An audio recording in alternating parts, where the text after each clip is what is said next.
This is the main character, Emma. She's the most popular girl at her high school. And this is Dean, the outsider. They're both getting ready for school as usual, unaware that their lives are about to change forever. Emma's mom drops her and her younger sister off at school, but they're nearly hit by Dean's speeding truck. At school, Emma meets up with her best friend, Lizzie. Lizzie wants to set Emma up with the popular guy, Sebastian. Mr. Christensen reminds the students that tomorrow is the much-anticipated class trip to the island of Trinidad. Everyone is excited for the adventure, but Emma seems more intrigued by the rebellious Dean. Her friends warn her, he may be good-looking, but he has a bad reputation. He's been expelled from multiple schools and acts strangely. Dean doesn't want to join the trip and hang out with what he calls nerds, but his wealthy father has already made all the arrangements. The students board a plane to the stunning island. The girls get the best poolside seats and enjoy themselves. Dean, however, remains bored and distant, but Emma's playful swimming catches his attention. That evening, there's an unofficial boat party. The charming quarterback invites Emma to join him. How could she refuse? The students on board are having a blast. But things take a turn when Sebastian is caught kissing a random girl. Emma is devastated and Dean finds it amusing. That's when the police arrive to investigate the unauthorized party. Amidst the panic, Emma slips and falls overboard. Only Dean notices and dives into the water after her. They manage to climb into a small dinghy. Wanting to avoid trouble, Dean quickly unties the boat and they drift away. When the chaos dies down, they dock quietly on shore. What could possibly go wrong? A storm. Lightning crashes overhead and rain pours down. The teens find themselves adrift in the open Caribbean. The next morning, the group is scolded for the chaotic trip. They're being sent home. That's when the students realize Emma is missing. During roll call, it becomes clear Dean is gone too. Back on the water, Dean and Emma awaken. They could have ended up anywhere overnight. Dean's phone is waterlogged, while Emma wisely kept hers sealed in a Ziploc bag. She even packed bottled water. Dean mocks the prom queen for trying to be perfect.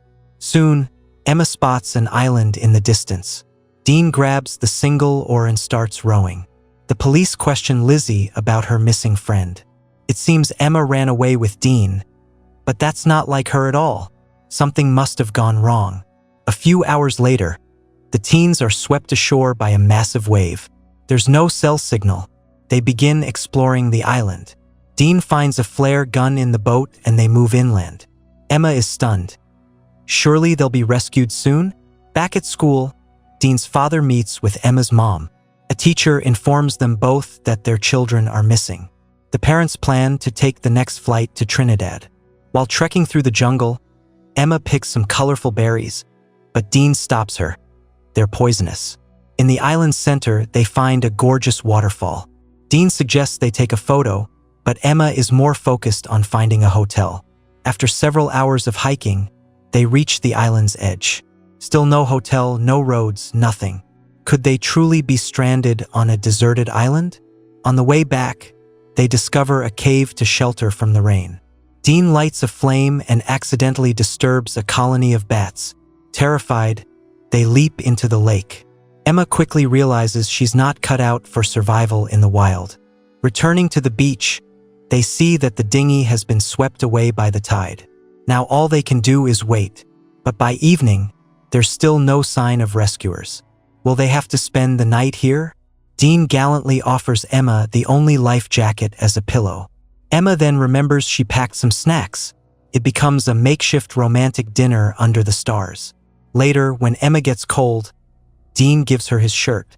As they drift to sleep, a strange sound rustles in the bushes. Is someone there? Morning arrives on Paradise Island. Emma is up early and begins drawing an SOS message in the sand.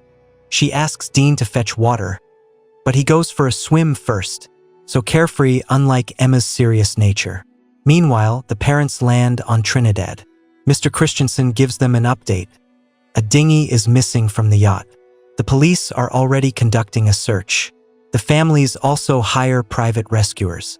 Emma has to go alone to the spring for water. Every rustle makes her nervous. Dean starts building a shelter in case of rain.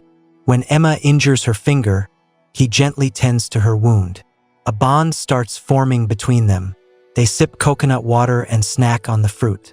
Dean, however, is more interested in Emma. He's clearly falling for her. But building isn't his strong suit. His shelter collapses. Emma jumps in to help. Hers is far sturdier. They enjoy each other's company while the search continues. Time passes quickly.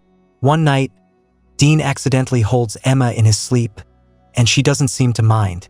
The following day, Emma takes a shower beneath a waterfall, but she gets distracted by Dean.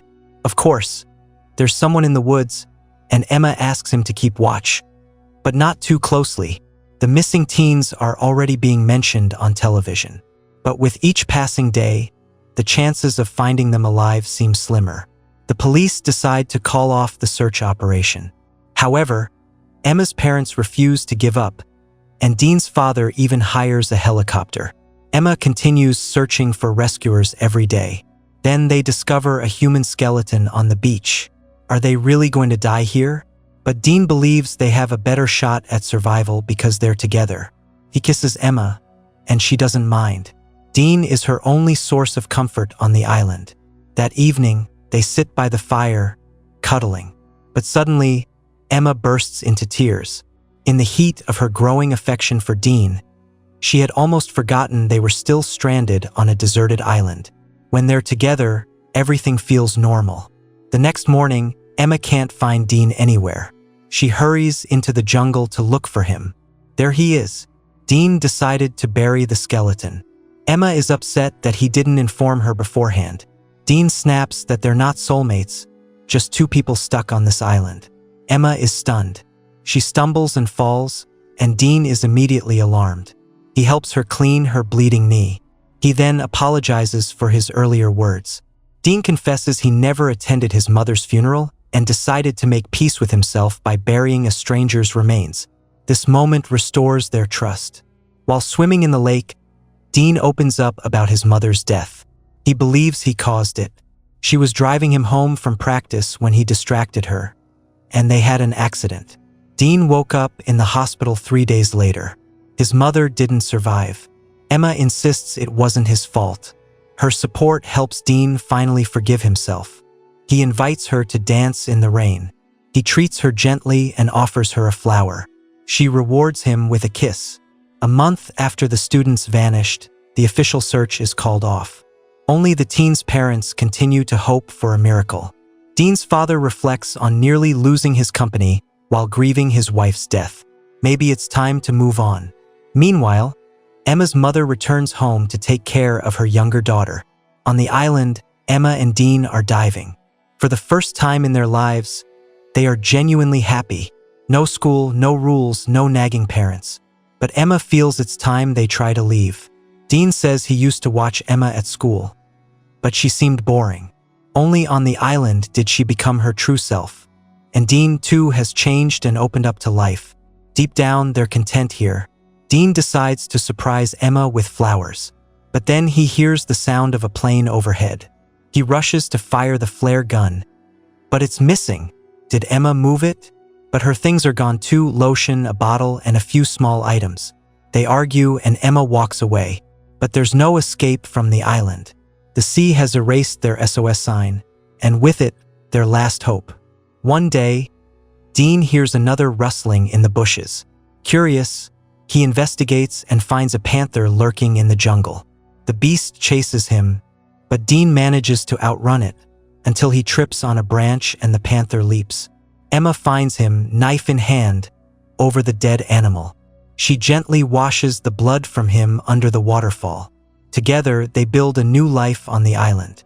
They learn survival skills, how to defend themselves, and how to gather food. But more importantly, they find love. Back home, their parents still pray for their safe return. Then Emma falls ill. Could she be pregnant? That would be a problem on the island. Suddenly, a monkey drops an empty bottle on her head. It's a mischievous monkey, and it has their flare gun. Emma trades a banana for it and immediately fires it into the sky. This may be their chance. They realize they can't survive here forever. Dean doesn't want to leave paradise. But Emma convinces him it's not about living, it's about surviving. Soon, they hear the distant sound of a helicopter. Emma uses their final flare. It seems they've finally been spotted. Soon, the teens are airlifted home. News channels cover the miraculous rescue of the two students. Their parents are overwhelmed with joy. Even Dean is happy to reunite with his father. But in the crowd, the couple is separated. They return to their homes as if nothing had ever happened between them. That night, Dean knocks on Emma's window. Being back feels surreal. Emma's family is throwing a party to celebrate her return, and she invites Dean. But no kissing. Her parents might catch them. Dean blends into the background at the celebration. Emma is surrounded by friends. Since returning, she's even more popular. And it seems she's forgotten all about their island love. At school, they ignore each other. Emma is persuaded to go to prom with Sebastian, while Dean runs into trouble with teachers again. Emma's sister, Stacy, complains that Emma gets all the attention. But the truth is, Emma has changed. Instead of the star quarterback, she invites her little sister to prom. But Stacy leaves her for a fancier guy. Emma is left alone. Dean doesn't even plan to attend the prom. But his father convinces him. Emma sees him standing outside in the rain. Without hesitation, she runs into his arms. They dance under the rain just like they did on the island. The couple is back together. They deserve your like. Thank you. This film is a heartfelt coming-of-age romance set against the backdrop of an unexpected survival adventure. At first glance, it may seem like a light-hearted teen drama, but beneath the surface lies a touching story about identity, transformation, and the human capacity to grow in the face of adversity. Emma begins the film as the stereotypical popular girl, admired, envied, and somewhat superficial. Dean, on the other hand, is the brooding outcast with a troubled past and a wall built high around his emotions. Their lives are as different as possible, and yet fate brings them together in the most unexpected way. Being stranded alone on a deserted island. What starts as a terrifying ordeal gradually turns into a life-altering experience for both of them. The island strips away their social labels and forces them to confront who they really are. Emma discovers strength, resilience, and compassion she didn't know she had, while Dean learns to trust, forgive himself, and open his heart. Away from the expectations of society, the two fall in love in the most genuine and raw way. Their bond becomes a symbol of hope and healing, a rare love born out of survival and solitude. But when they return to the real world, the fairy tale doesn't last. Surrounded once again by peer pressure, judgment, and the masks of high school life, both Emma and Dean struggle to reconcile who they became on the island with who they're expected to be back home. The bittersweet separation reflects the painful truth that sometimes the world isn't ready for who we are when we've truly changed. Yet, the story doesn't end in sadness. In the final scene, their reunion, dancing together in the rain, is not just a romantic gesture, but a powerful metaphor. Even when the world is stormy and chaotic, love, when it's real, will find its way back. In the end, the film reminds us that love can grow in the most unlikely places, that people can change, and that sometimes we have to get lost to truly find ourselves. It's not just a survival story. It's about emotional rebirth, the courage to be vulnerable, and the beauty of second chances.